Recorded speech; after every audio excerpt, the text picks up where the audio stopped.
Eu queria agradecer o convite de... Meu Deus, você quer ela? Fala, Eduardo.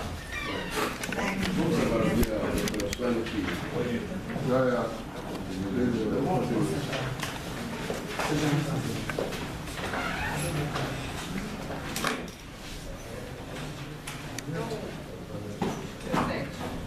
quero agradecer o convite, a presença da sua pessoa e todos os vereadores presentes aqui, agradecer também. E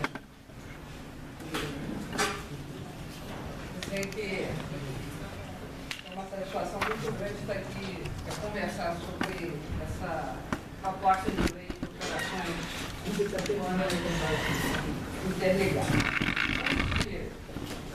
Uma fala de 40 minutos é pequena, né? Mas eu vou pedir licença aos senhores para, primeiramente, fazer algumas considerações iniciais, né, em relação ao projeto, né, de operação. Né? A primeira consideração que eu gostaria de fazer é a seguinte. Esse projeto, assim como o projeto de operações urbanas consorciadas do Rio, ele é objeto de um interesse grande do Executivo, como foi o projeto do Rio de Janeiro, com algumas finalidades específicas. Algumas finalidades específicas por conta do desenho do que é a operação urbana. Tá? Que é um instrumento muito sofisticado da autoridade. Não é um instrumento simples, é um instrumento muito sofisticado, que no Brasil só teve aplicação em São Paulo e agora no Rio de Janeiro. E a aplicação em São Paulo foi completamente diferente do que está sendo no Rio de Janeiro, completamente diferente do que está sendo no Rio de Janeiro, e que é uma experiência, tanto em São Paulo, que tem mais ou menos, não tem 10 anos, porque o plano diretor de São Paulo, que agora está sendo revisto, é mais ou menos da mesma época da adaptação daqui de Niterói. Em São Paulo, eles fizeram um plano diretor novo, em 2002. Aqui foi revisto para adaptar em 2002. Tanto que em São Paulo, agora, Aqui foi 2004. tanto que em São Paulo, aqui foi só a inserção dos instrumentos. Exatamente. Em São Paulo não. Em São Paulo eles fizeram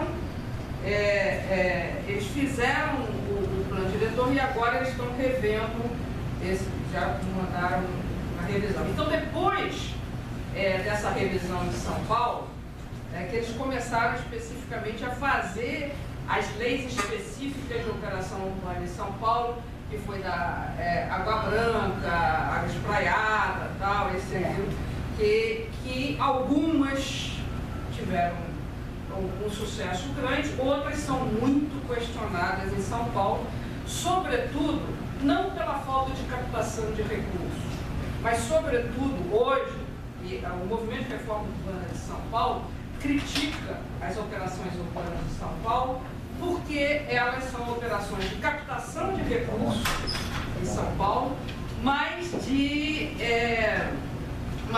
sem nenhuma vinculação a investimento de interesse social. Essa é a grande crítica de um grupo forte de reforma urbana de São Paulo, do que fazem parte, por exemplo, a Raquel Rolim, a Hermínia Maricato. O grupo que fez as operações urbanas de São Paulo, que começou, que foi feita na Fundação Getúlio Vargas de São Paulo, capitaneada pelo Paulo Sandroni, né, que é o grupo que eu faço parte do Lincoln. Ele defende com razão as operações urbanas de São Paulo e ele montou, no tempo da Luiz Arandina, as operações urbanas. Ele diz, não, captamos muitos recursos, tá? Mas ele diz que as definições das operações são muito exíguas no que diz respeito aos investimentos sociais. Né? Essa é a crítica, a grande crítica das operações urbanas de São Paulo. O que é um aspecto importante que essa proposta legislativa menciona aqui, que é a captação de recursos, e fala sobre os outorgas onerosas aqui, eu quero deixar claro que hoje São Paulo tem 1,5 bilhão de reais em caixa, fruto dessas captações de mais-valias urbanas. Mas esse dinheiro não provém exclusivamente das operações urbanas de São Paulo, provém da outorga onerosa, da instituição da outorga onerosa em São Paulo inteira. Né? São Paulo, a outorga onerosa botou em caixa, na cidade de São Paulo, 1 bilhão de reais. As operações urbanas colocaram um pouco mais, mas hoje tem 500 mil. Né? E o detalhe principal é que quem controla a emissão, a colocação de CEPACs no mercado em São Paulo é o município de São Paulo. Eles não têm, como foi feito no Rio, uma empresa para se capitalizar com os CEPACs, e não foi, isso é muito importante. As CEPACs em São Paulo, a ideia das CEPACs é a venda do potencial construtivo, assim como a outorga onerosa, só que a diferença entre a outorga onerosa é que a outorga onerosa vai ser sendo feita por projeto. Né? Alguém quer licenciar um edifício, ela compra o potencial construtivo por projeto. A diferença em relação à questão dos CEPACs é que você, na operação urbana consorciada, você tem um estoque de potencial construtivo, que esse estoque ele é revertido em títulos, como uma empresa reverte o seu capital em ações. E reverte os títulos, e os títulos são os CEPACs. Esses CEPACs representam dinheiro público, recursos públicos, porque esses recursos, o potencial construtivo é o recurso público. O que foi feito no Rio de Janeiro? Quando a operação urbana ela é idealizada, a ideia é que, se você tem todo o estoque construtivo convertido em CEPAC, e você tem todo um planejamento de obras a serem feitas ao longo de 20 anos, a ideia original da concepção do Estatuto da Cidade é que, na medida em que você vai fazendo as obras previstas de requalificação do espaço urbano, é evidente que as áreas adjacentes, as áreas fruto vão se valorizando. E na medida em que elas vão se valorizando, o valor do CEPAC vai se valorizando. Então, qual é a ideia? A ideia é que o município tem um estoque na mão, porque aí ele controla a colocação do potencial construtivo no mercado, e na medida em que ele vai fazendo as obras de qualificação, município, vai valorizando as CEPACs que estão no estoque dele. Essa que é a ideia. Por quê? Porque a ideia do Estatuto da Cidade é que o município capte as mais-valias urbanas que decorrem das obras e investimentos públicos que ele está fazendo.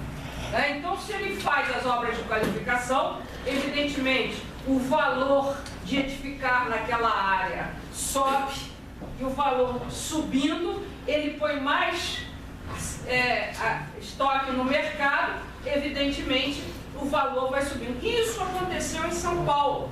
Por quê? Porque em Água Espraiada, por exemplo, eles foram fazendo, fez a ponte, então foi valorizando, e evidentemente o que começou num valor de R$500, o valor da CEPAC, está em R$1.000 no leilão, porque eles vão disputando na medida em que as obras públicas vão sendo feitas.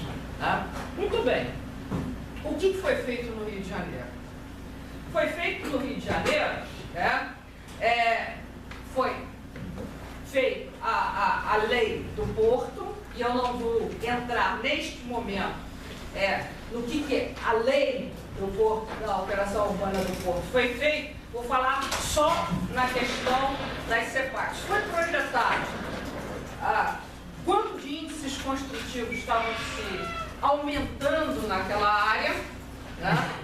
E foi estimado mais ou menos, digamos, não estou aqui com os números, 2 milhões de CEPACs, né? Ou 1 milhão de metros quadrados de índices a serem vendidos.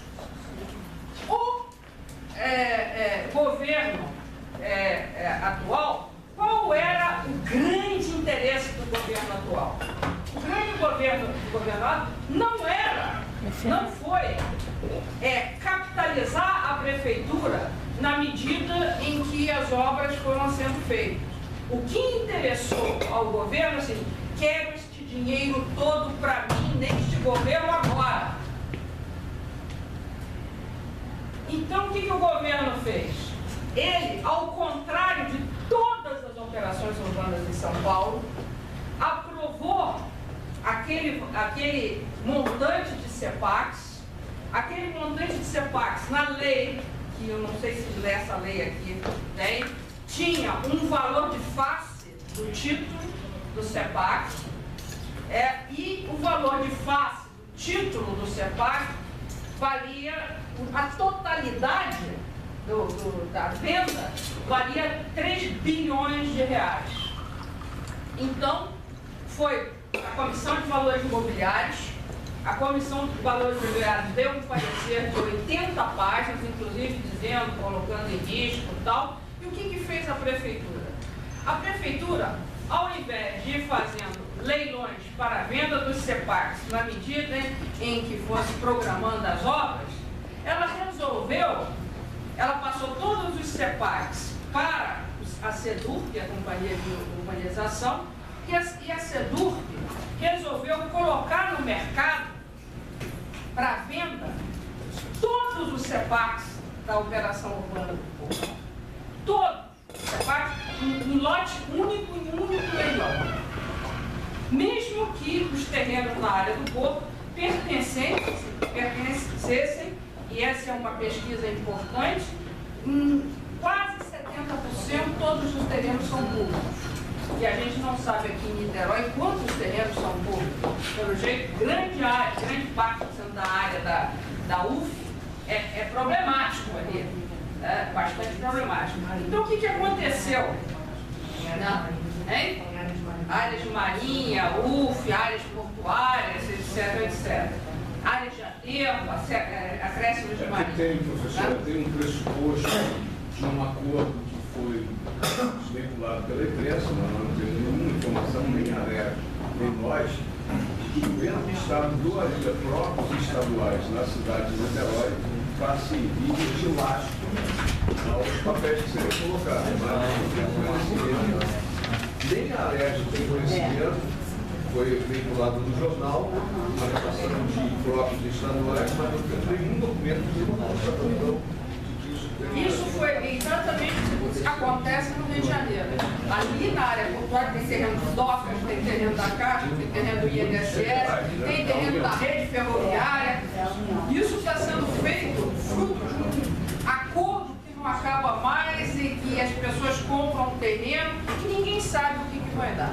E aqui em Niterói, a gente vive um protocolo de intenção ser assinado pelo governador no evento festivo, enfim, mas a gente não consegue nem a informação de quais são esses terrenos, porque é uma coisa que não é... Que é uma questão fundamental para a operação. Então, aproveitando, professor, se queira atrapalhar o seu raciocínio, no Rio, o que a Prefeitura usou para obter um parecer da CVM de garantia? A CVM analisa, a CVM analisava as operações de São Paulo, tá? E a do Rio, ela fez inúmeras inúmeros condicionantes, inclusive alertando ao mercado a falta de garantia e alertando ao mercado a questão da falta de lastro mesmo, que a legislação desses 20 anos poderia mudar, compreendeu? Porque na medida que você vai vendendo aos poucos os CEPACs, se você não tem os índices, se você abaixa os índices, você não compra os CEPACs, você compra.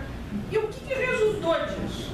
Resultou que a prefeitura, na hora em que foi fazer o leilão, ela já sabia que o mercado não ia comprar.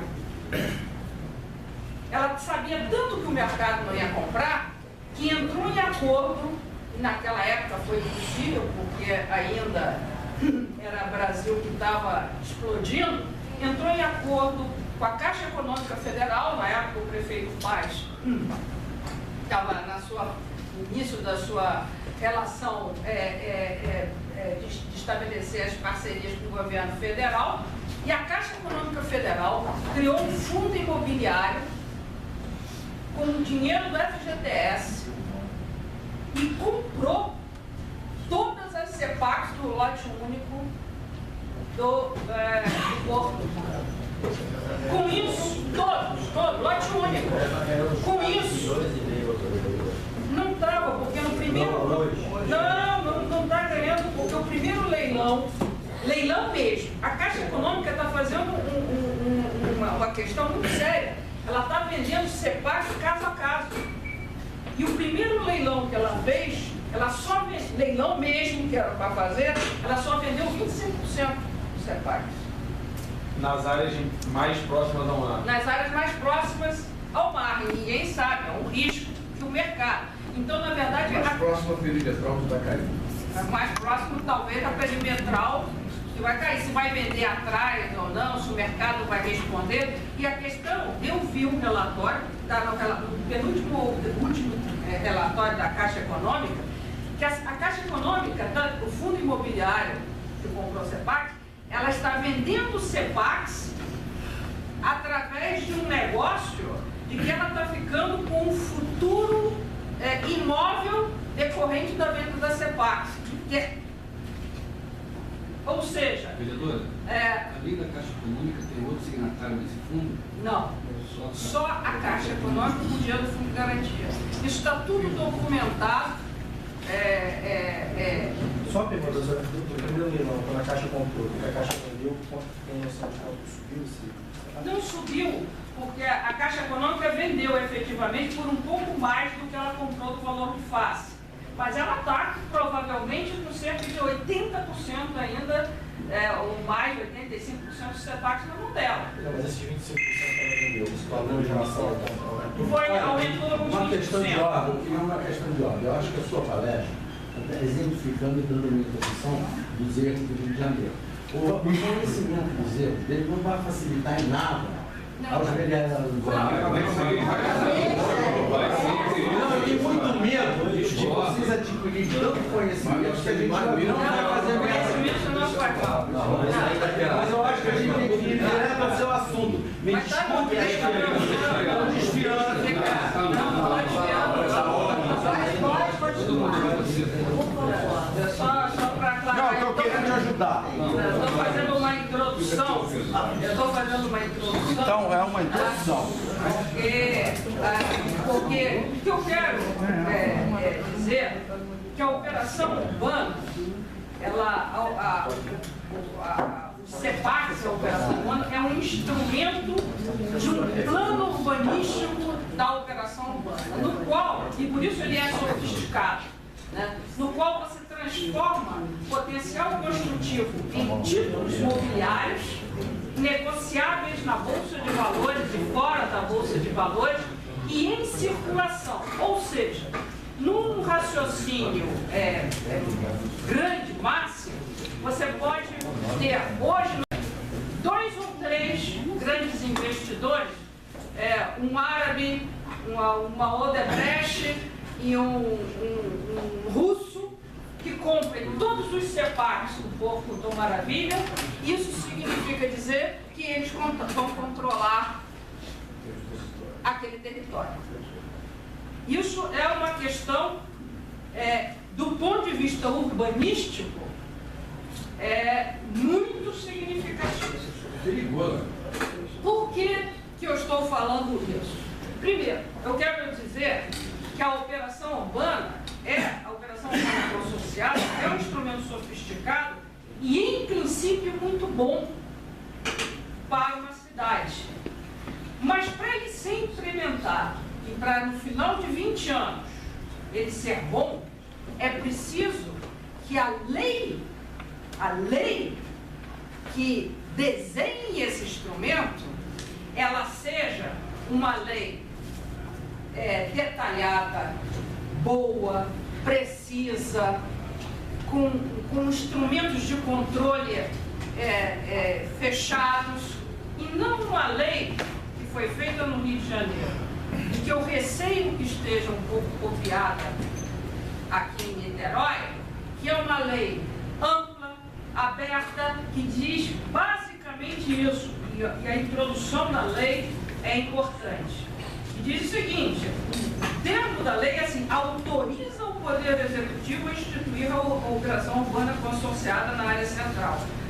Ele nem fala, institui a operação urbana consorciada. E é isso que essa lei faz. Ela define vaga e genericamente perímetro e gabaritos, e o resto, aprovada essa lei, os senhores vereadores estão dando uma carta absolutamente em branco para o Executivo vender o potencial construtivo desta área em leilão único provavelmente não vai ser mais a Caixa, mas a um grupo de consórcios, né, como foi feito o consórcio no Rio, os vários consórcios de empresas que estão com muito dinheiro, né, e que precisam comprar o potencial construtivo. Então, não é que Niterói não possa, não deva e não queira fazer uma operação urbana. O problema é como vai fazer essa operação urbana. Os cuidados que precisa ser feita essa operação urbana, porque senão estará se entregando uma riqueza enorme da área, digamos assim, mais potencialmente importante de Niterói, que é essa área central, né? Se entregando por um futuro que certamente o governo, e eu imagino que o executivo, com toda boa intenção, dizendo, nessa boa intenção, mas geralmente os executivos, eu acredito que o prefeito não, mas eu sou bom, eu sei o que eu vou fazer, eu tenho consciência do que eu vou fazer, né? Mas isso é sempre, né? Não pode ser uma pessoa, tem que ser um controle social. Então, essa lei é uma carta em branco a respeito disso. E vários aspectos dessa lei dizem isso.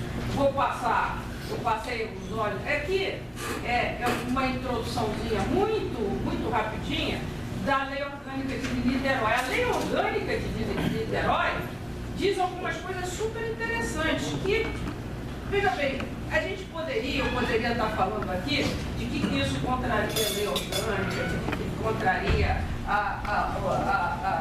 o Estatuto da Cidade, quer dizer, olha, se passar vai ter ação judicial, tchau. Pode ter ou pode não ter, mas isso não interessa, porque não interessa a Câmara aprovar uma lei que gere tantos conflitos, né? Que, na verdade, vai suscitar uma briga judicial, judicializar isso. O que interessa é que se os vereadores, por uma boa intenção do governo, não do governo, vão comprometer por 20 anos a cidade com uma operação urbana consorciada, que se nós lermos a lei, a gente pode ter certeza, não tem plano. A lei não tem plano. Ela não tem plano. E a lei orgânica diz de outras coisas muito simples. Nenhum empreendimento, obras ou serviços do município poderá ter início, essa lei orgânica de Niterói, sem prévia elaboração do plano respectivo, que conste viabilidade do empreendimentos, sua conveniência e oportunidade para interesse comum. Os senhores viram nessa lei algum estudo econômico de viabilidade, de colocar no mercado, de custo das obras, de prospecção?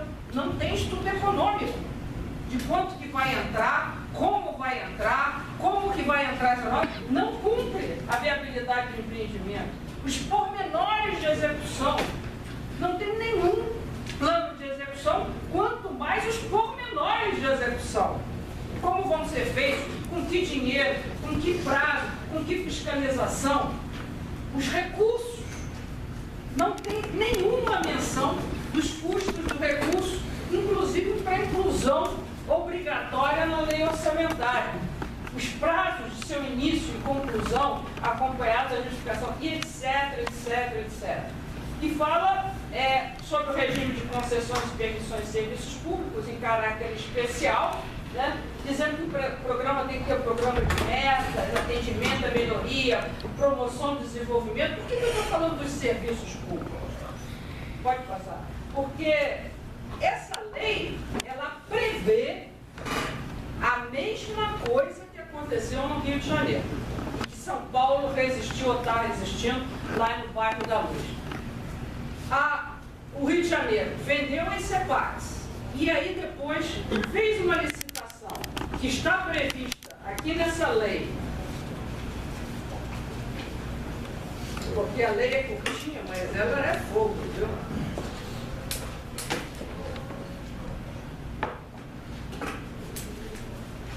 No artigo 27, não, no artigo 27 não, no artigo 29, e no artigo anterior também, dizendo que o município, a prefeitura, da 27 fala também, poderá fazer convênios, contratos, outros instrumentos com todos os entes da federação e que poderá fazer, pela lei 11.379, né, licitação para fazer a concessão da área à empresa vencedora do consórcio. Então, o que fez no Rio de Janeiro? O Rio de Janeiro, ela fez a mesma coisa que está previsto aqui. Ela criou a SEDURP. A SEDURP licitou uma empresa... A SEDURP também é uma sociedade de economia? Igualzinho. Capitalizou a SEDURP com as CEPACs, com dinheiro da Caixa Econômica. Então, a SEDURP pegou os 3 bilhões e botou na capitalização da empresa Sociedade de Economia Mista. A SEDURP licitou um consórcio. E a licitação do consórcio era para licitar, para executar toda e qualquer obra no porto. E a manutenção dos serviços públicos no porto. E quem ganhou a licitação? A empresa Porto Mais, que é composta pelo Odebrecht, Andrade Gutierrez e a OAS. Então, por 20 anos, esse consórcio das empreiteiras, elas vão receber esses 3 bilhões de reais diretamente para o consórcio, ninguém mais. Porque já está consorciado e licitado. Então, não vão entrar empresas pequenas e mais, são elas que pegam o dinheiro da empresa e pagam luz, limpeza urbana, lixo. Aquela área hoje é administrada pelo consórcio privado Porto Mais. Tem a segurança, câmara de filmagem e as obras são todas executadas. Tanto que a obra de pesquisa arqueológica no Porto do Rio, que eles enterraram todos os grafistas que tem lá, são contratados pela Odebrecht, pelo consórcio Porto Mais, não pela SEDURP. A SEDURP só fiscaliza. tanto que estava sendo feita pelo Museu Nacional, pela professora do Museu de São Paulo, ela estava achando muito da resquício arqueológico, e aí eles resolveram fazer uma contratação com outras pessoas de fora, de Goiás, para continuar essa é a minha interpretação, mas eu acompanhei isso. Então, essa lei prevê isso, para cá, prevê e dá autorização. Passada essa lei, a Câmara Municipal de Niterói estará abrindo mão, né, de fazer qualquer coisa na hora, porque eu não tenho nenhuma dúvida que o modelo é esse, porque senão eles não estariam criando essa empresa de sociedade de economia mista, que será capitalizada com dinheiro dos recursos, tá? E não estaria prevendo a PPP para executar e com serviços públicos. Quando a lei orgânica do município de Niterói diz que para os serviços públicos tem que ter toda uma regra de concessão. Agora, pergunto, a lei estabelece como vão ser os serviços públicos nessa área da operação urbana? Nada. A lei, e eu ouvi aqui na exposição que houve, que Niterói aqui do centro tem um grande problema de mobilidade.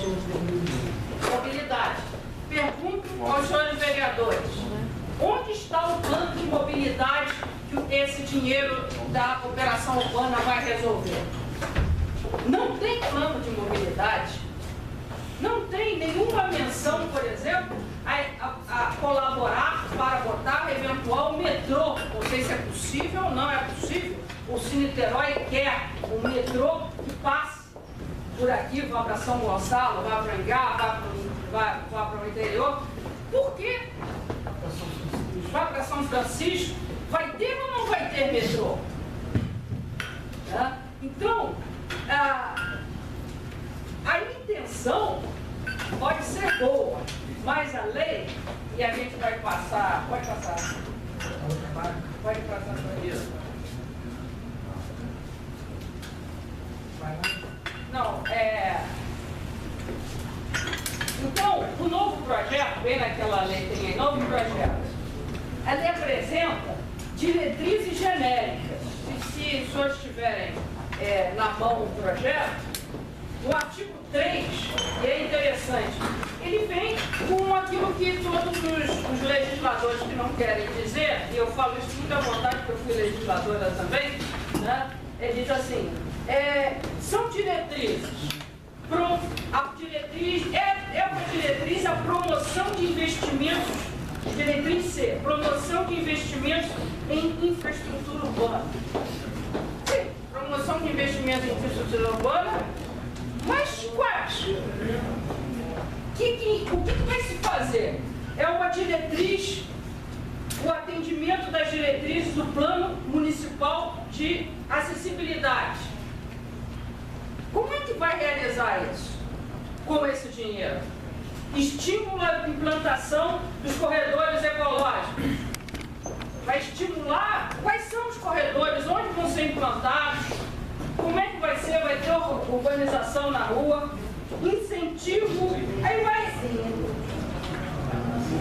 Tudo isso, tudo diretrizes, promoção do adequado aproveitamento dos vazios urbanos e terrenos subutilizados. Promoção. Como é que vai se dar isso? Então, a lei, ela vai indo e diz o seguinte, 2, planos. O plano do programa base, ele diz, no primeiro artigo, a partir do parágrafo 7, do artigo 7, o plano e o programa base de ocupação da área central os senhores podem ver aí, é única e exclusivamente, não é um plano, é única e exclusivamente referência à mudança de gabarito, coeficiente básico e forma de implantar a edificação no lote. Como é que vai ser o afastamento, como é que não vai ser tirar o afastamento. Você está interrompendo o todo.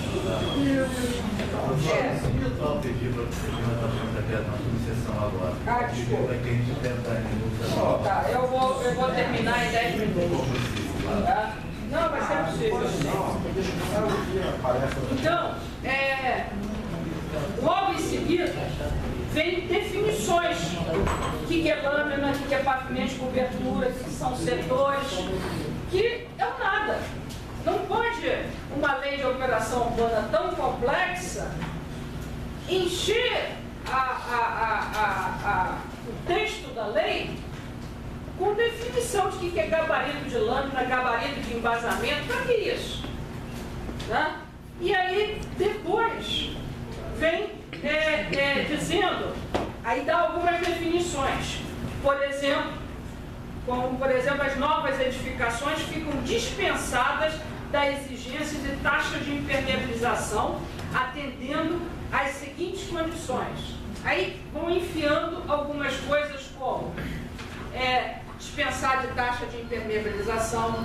Uma questão importante que eles mencionam aqui, e que é temerário, dizendo o seguinte: o coeficiente de aproveitamento mínimo em toda a área será de 0,5, quando o coeficiente básico é 1.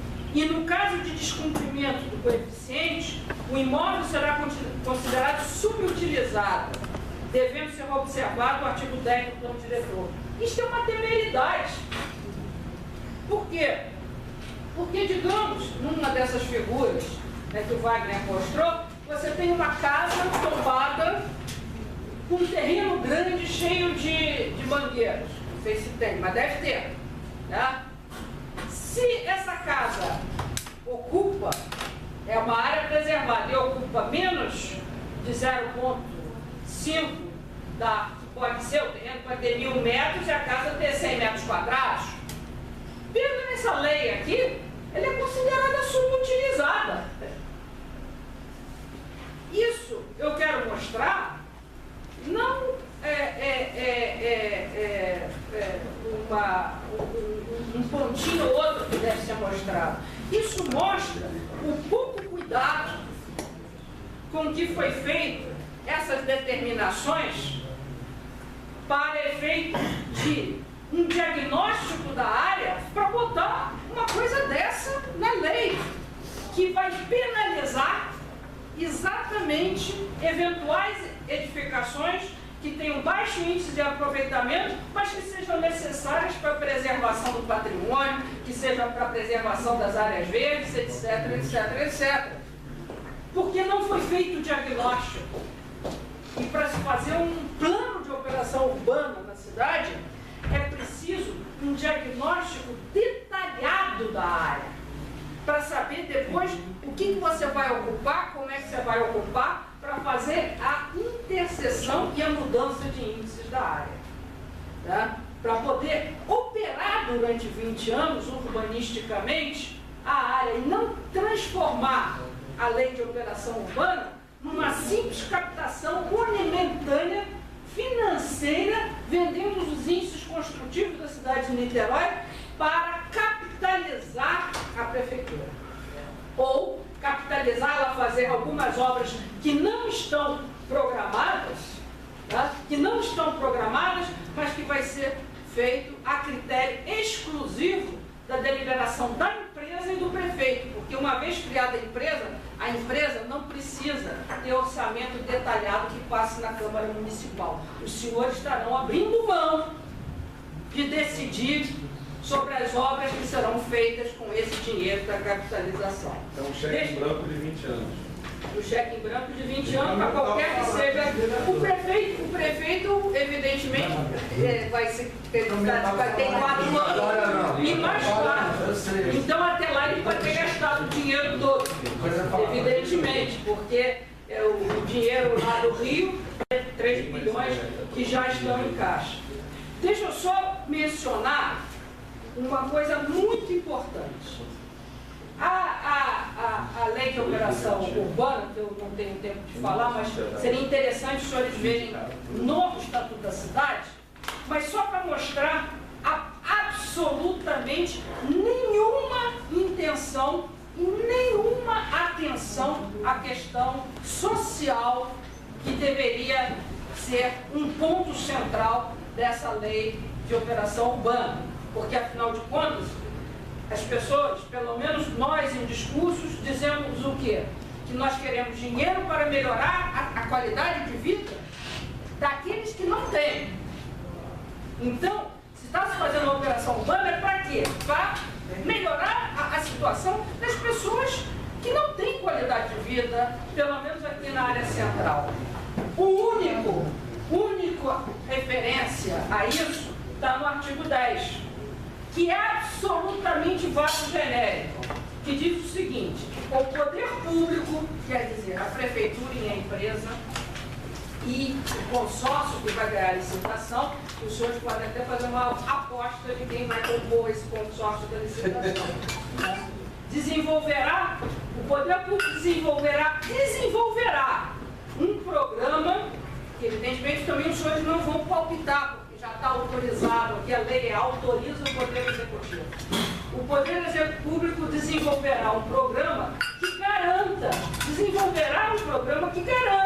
o atendimento à população de baixa renda, atingida pelas intervenções urbanísticas previstas nessa lei, em conjunto com outros órgãos estaduais e municipais. Então está prevendo que a população vai ser atingida e que o programa para atender essa população vai ser feito ainda, quiçá um dia com que dinheiro. Professora, se me permite, pior ainda, não fala que o dinheiro adquirido com a venda de CEPAC vai ter que ser utilizado. Não tem nenhuma indicação. Pelo contrário, deixa entender que não será, porque fala em parceria com o governo estadual e federal. Aí diz o seguinte: cabe ao Poder Público realizar melhoramentos com implantação de infraestrutura de acesso aos serviços públicos e ornamentação nas seguintes áreas de experiência especial: Morro do Estado, Morro do Arroz e Chácara e do Sabão. Está previsto alguma coisa disso? Não. Diz que vai fazer um programa para atender e só essas três áreas. E só essa parte da população. E não está especificado nada, é vago genérico. Então, se nenhum tostão dessa operação for destinado nem a isso, porque não está previsto os serviços básicos que vão ser aplicados, os senhores serão responsáveis por isso, porque estarão aprovando uma lei sem nenhuma amarração, zero, a anti-amarração a qualquer investimento para a população de baixa renda, melhoria de transporte, melhoria de habitação, obrigação de habitação social na área central, conservação do patrimônio, qualidade de vida. Não existe nenhuma previsão para isso. A única previsão vaga genérica é pavimentação de rua para melhorar um pouquinho. É um absurdo total, porque isso não custa nada. Isso a prefeitura faz com o orçamento. Então, vou terminar. Então,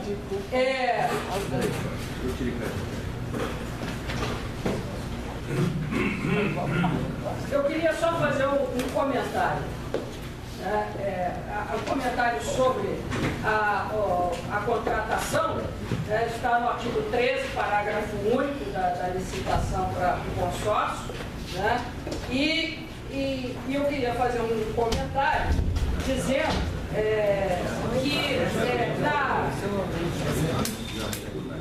na última vez que eu estive aqui, eu disse que, evidentemente, a lei, no futuro, daqui a 2, 3 anos, ou 5 anos, quando forem vendidos todos os CEPACs negociados ou não forem, se poderia emitir mais CEPACs e aumentar os gabaritos e para se emitir mais CEPACs.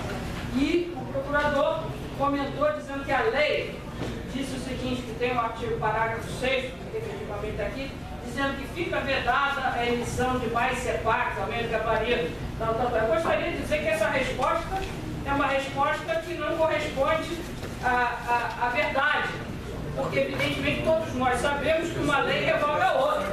Basta, no futuro, ter uma lei que autoriza a emissão de mais CEPACs, né? Na mesma área, que evidentemente não ganhará de absolutamente nada. Então, no espaço de tempo que me foi designado, né, eu posso, me proponho a fazer, junto à Câmara e ao Daniel, se quiserem, as análises por escrito e respondendo algumas perguntas para mandar para cá. Eu gostaria que ficasse como conclusão o seguinte: não sou contra a operação urbana consorciada. É um excelente instrumento de captura de mais-valias urbanas, mas é um instrumento muito sofisticado. E existe uma pressão enorme no Brasil hoje das grandes empresas empreiteiras, não de realizar obras, mas se comprometer e dizer o seguinte: nós somos a empresa do consórcio que vamos permanecer em Niterói para os próximos 20 anos. E depois que feita a licitação de parceria público-privada com esse prazo, para revogar, o município de Niterói tem que pagar com uma enorme indenização por rescisão contratual. Então, eu não sei quem fez essa lei, mas é muito estranho no Brasil que todas essas parcerias que estão sendo feitas, desde operações urbanas, sobretudo aqui no Rio, no estado do Rio, não em São Paulo, porque não foi feito consórcios em São Paulo. A prefeitura administra e ela vai botando os CEPACs e as obras vão sendo licitadas a cada obra com plano de obras que estão lá, ao contrário de você contratar um consórcio para tudo e mais alguma coisa. Então, a conclusão é um bom instrumento, é um instrumento sofisticado, mas por isso mesmo, muito perigoso. Então, a ideia é que não é que não faça, mas, por favor, senhores diretores, façam bem. Deem um exemplo aqui em Niterói. Não cedam à pressão do suposto conhecimento de que isso será fantástico, maravilhoso, porque os países estrangeiros fizeram completamente diferente. Barcelona não teve operação urbana. Porto Madeira é um pedacinho lá do Porto Madeira. É completamente diferente. Não é isso, né? Então, fazer essa operação é muito bom, mas estudem essa operação. Tenham controle. A lei que vocês farão é que vão efetivamente garantir a qualidade de vida e uma mudança de um urbanismo aqui em Niterói que a cidade merece. Então, é isso que eu gostaria de deixar consignado.